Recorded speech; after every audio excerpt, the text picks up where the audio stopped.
என்ன பண்ணிட்டு இருக்க? ஜாலர் வச்சிட்டு இருக்கேன், அடுக்கு ஜாலர். ஓ 27ஆம் கிழமைக்கா? ஆமா. ஓ அடுக்கு ஜாலர். இது பண்ணிட்டு உள்ள ஸ்டஃபிங்ஸ்லாம் செஞ்சிட்டியா? அதெல்லாம் ரெடியா இருக்கு. அப்படியா? என்ன செஞ்சு வச்சிருக்க? மட்டன் கறி போட்டு வெங்காயம் மட்டன் கறி எல்லாம் போட்டு உள்ளோட செஞ்சு வச்சிருக்கேன். சரி ஓகே, அது செஞ்சு முடிச்சு ஸ்டஃபிங் செஞ்சு எப்படி இருக்குன்னு பாக்குறேன் கடைசியா. Okay okay. அப்புறம் இல்ல எத்தனைமா வச்சிருக்க?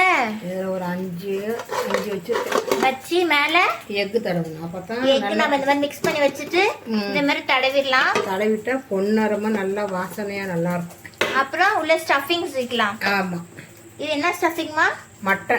மட்டன் ஸ்டஃபிங்ஸ் உள்ள வச்சு ஃபோல்ட் பண்ணிட்டா நமக்கு வந்து சூப்பரா அடுக்கு ஜாலர் ரெடி ஆயிடுச்சு. ரெடி ஆயிடுச்சு. ஆல்ரெடி வந்து பாத்தீங்கன்னா அடுப்புல வெந்துட்டு இருக்கு சூப்பரா. ஓகே, இது நம்ம பிச்சு பார்ப்போம் எப்படி இருக்குன்னு.